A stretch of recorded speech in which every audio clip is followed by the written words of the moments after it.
Vamos a empezar a estudiar el trazado de la hipérbola.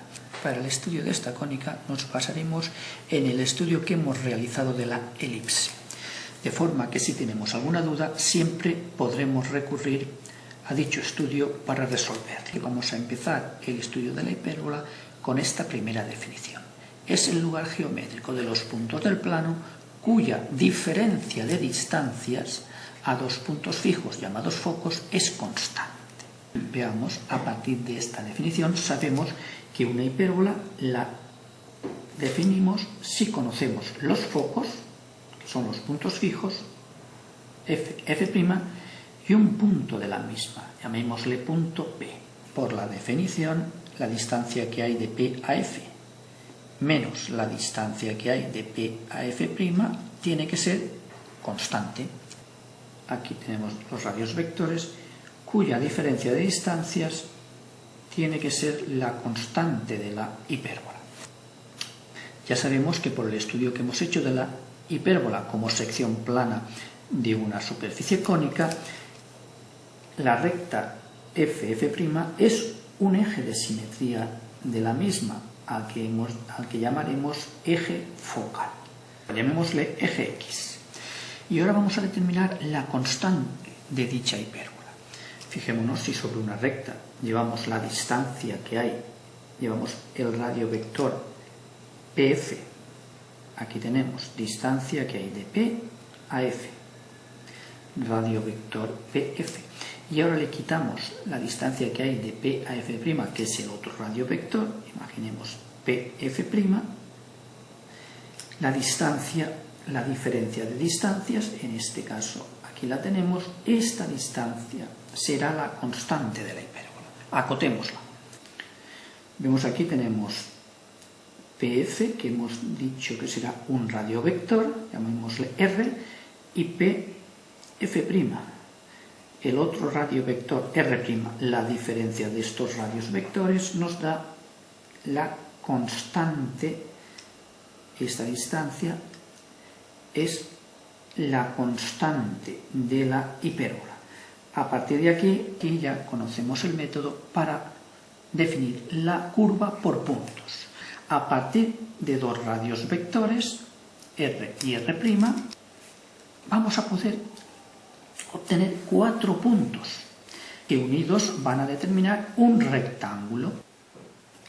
Fijémonos, si unimos P3 con P2, esta será una diagonal, y uniendo P1 con P4 otra diagonal, y estas dos diagonales se van a cortar en el centro del rectángulo, que será el centro de simetría también de los puntos de la hipérbola, ya que el simétrico de P1 respecto de O será P4 y el simétrico de P3 respecto al centro de simetría, una simetría central, será P2.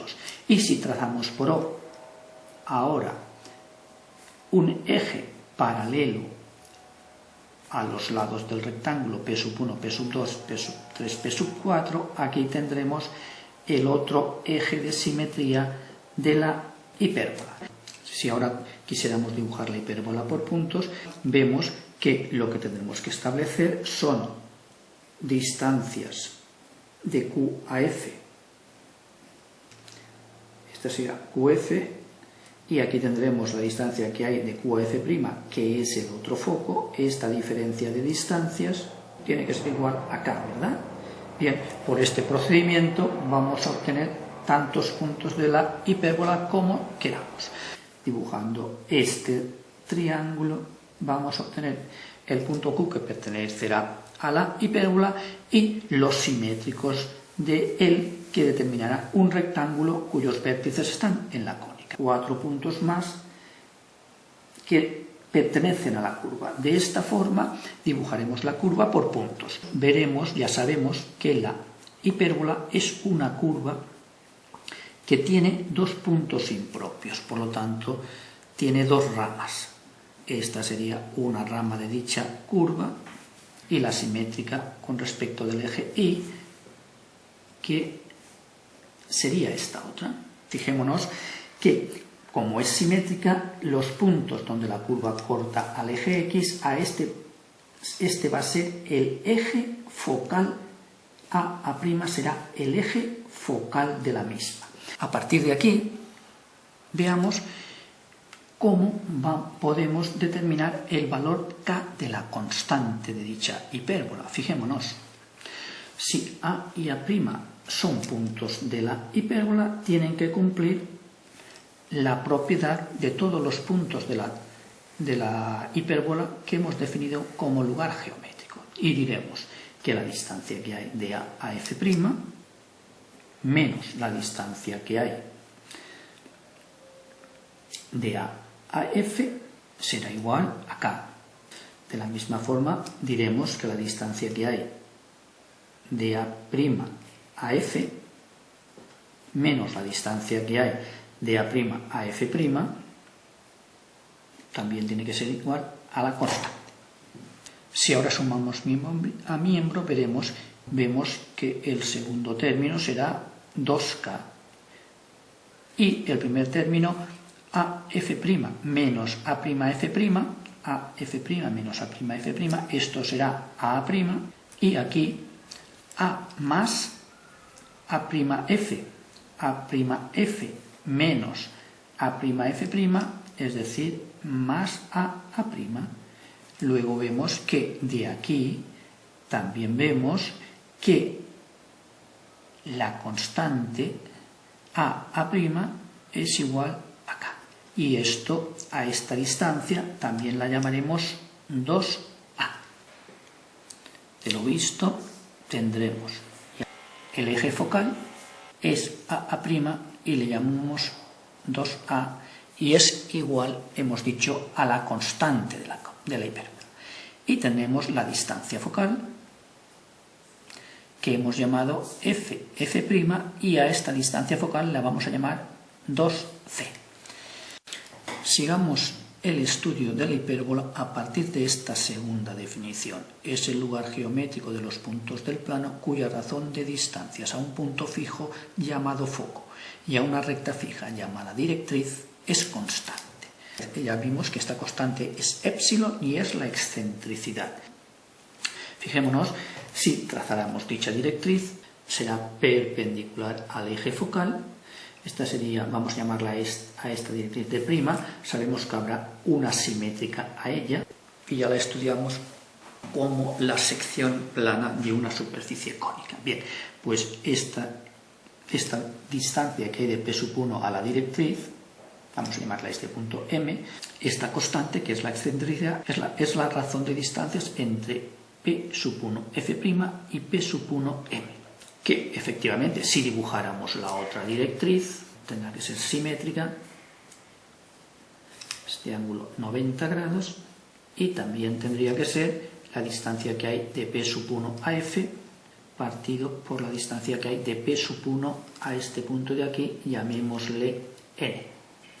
Y vimos que esta constante es igual al coseno de beta partido por el coseno de alfa, siendo beta el ángulo que forma el plano que secciona a la superficie cónica con el eje y alfa el ángulo que forma las generatrices del cono con su eje. Vamos a disponer ahora la excentricidad en función del semieje focal y la semidistancia focal. Apliquemos el concepto de excentricidad a los vértices de la hipérbola. La excentricidad será igual a la distancia que hay de A a F' partida por la distancia que hay de A a D', llamémosle a esta distancia X. Y si le aplicamos la excentricidad al vértice A', podemos decir que también será la distancia que hay de A' a F' partida por la distancia que hay de A' a la directriz. Acotémosla aquí y en este caso vamos a llamar a esta distancia X'. Esta excentricidad también será AF' más A'F' partido por la suma de denominadores X más X'. Pero veamos, la suma de denominadores, evidentemente X más X' es A'. Y fijémonos que la suma de numeradores AF' más A'F' también será igual a F', distancia focal, ya que esta distancia y esta son iguales, es decir, que a f es igual a f', ¿verdad? Sabiendo que estas dos distancias son iguales, efectivamente tendremos que la suma de esas dos distancias es igual a la distancia focal, de donde vemos que efectivamente será igual a c partido por a. Esta es la excentricidad de la hipérbola. Siempre será mayor que la unidad, ya que c en la hipérbola, que es la semidistancia focal, es mayor que el semieje focal. Y por último vamos a estudiar la hipérbola según una tercera definición. Veamos. Es el lugar geométrico de los centros de las circunferencias que, siendo tangentes a una circunferencia focal de centro f, pasan por el otro foco f'. Si damos la hipérbola por los focos f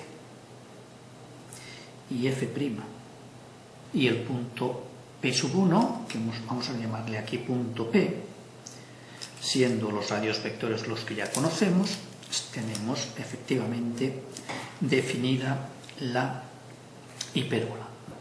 Aquí tenemos el triángulo PFF'. Veamos, si haciendo centro en P trazamos una circunferencia de radio PF', donde corte al radio vector PF, a este punto llamémosle punto M, sabemos que la distancia que hay de P a F menos la distancia que hay de P a F', esto tiene que ser igual a la constante que en la hipérbola hemos dicho que es igual al eje focal, que hemos llamado 2A. Tenemos que efectivamente la distancia que hay de P a F' es igual a la distancia que hay de P a M. Sabiendo esto, es fácil deducir que la distancia que hay de F a M, esa distancia Fm es igual a la constante, es decir, a A', o lo que hemos llamado 2A.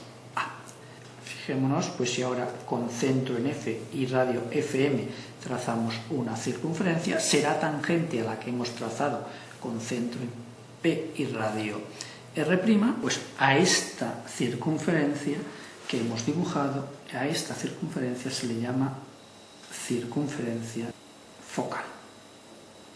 Y como vemos, el radio de dicha circunferencia, ya vemos R sub F será igual a A' igual a 2A, a la constante de la hipérbola. Si obtuviéramos otro punto Q de la hipérbola, la distancia que hay de F' a Q menos la distancia que hay de Q a F tendrá que ser igual a la constante, ¿verdad?, de la hipérbola. Luego, haciendo centro en Q, también podremos trazar una circunferencia, será tangente a la circunferencia focal en un punto, llamémosle N, ya que esta distancia menos esta también será igual a K. Esto pasará para todos los puntos de la hipérbola.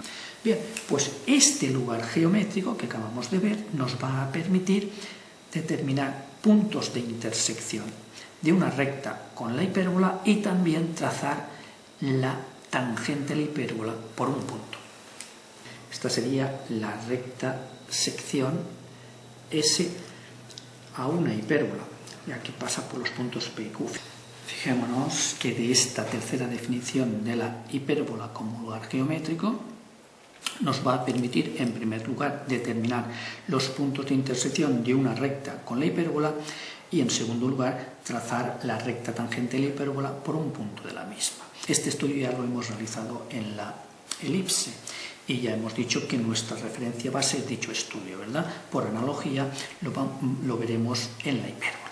Solamente nos queda ver que efectivamente los puntos de intersección de una recta con la hipérbola serán los centros de las circunferencias que, siendo tangentes a la circunferencia focal de centro F, se pasen por el foco F'. Y de la discusión de este problema encontramos la solución del trazado de la tangente a una hipérbola por un punto de la misma.